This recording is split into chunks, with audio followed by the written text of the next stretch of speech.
Morning, I'm back. This is part two of buying a house, and I made the part one the other day on a place we discovered that really knocked our socks off.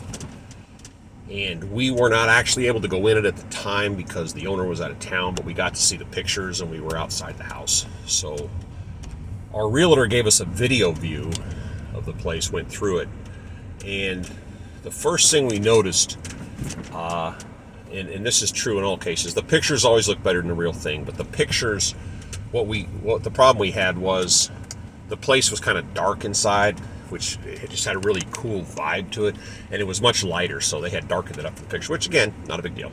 So she walked through the place, it was awesome, and the further back you get, you start noticing problems because the place had just recently been gutted and remodeled top to bottom, but it wasn't 100% done. The first thing you noticed was one of the door trims wasn't there. I mean, not a big deal, but it wasn't there. And then as the lady proceeded through it, the door trim problems became more prominent. And then we get to the laundry room, and the laundry room is completely unfinished, which really clashed with the rest of the place. And then we continued and further, and the HVAC, the air conditioner and heater and everything, didn't even have a door on it. It was on a wall. There was no door on it. I'm like, okay, so again, not the end of the world. It's all fixable.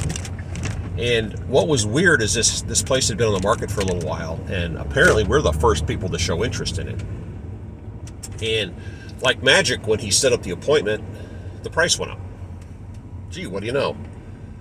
So we went through, looked at everything, and when you're house shopping, it's kind of like buying a car, selling a car. Everybody thinks that's selling it thinks it's worth more, and everybody buying it thinks it's worth less. And on a listing, there'll be a price, and just to make up a number, let's say it's $250,000, and then somewhere in the listing it'll say Realtor or Zillow or whoever you're using the act that they're saying the value is $236 or something, whatever. So you got to come up with a number, and everybody swings high. So they have his price, and then we kind of look at it and go, okay, we got to this, we got to that, and you come in with a bid. And that's standard house buying. If you've done this, you're familiar with it. So you have the guy listing it, person, and then you're the buyer. All right, so there's this gap in between the two, and this is where you negotiate between A and B.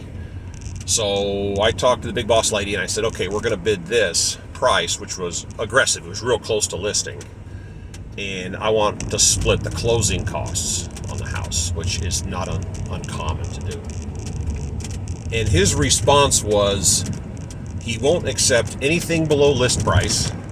He will not split the closing costs. So now this gap is no longer there. We're not negotiating. And he wants me to pay half of the realtor commission. So if this is the gap, he's off the map over here. So I got to do work to the house.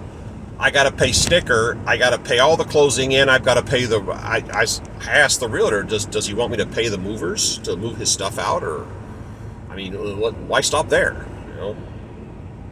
So that kind of exploded in our face, and I don't think this is going to be revived if for no other reason. I don't like the guy's attitude.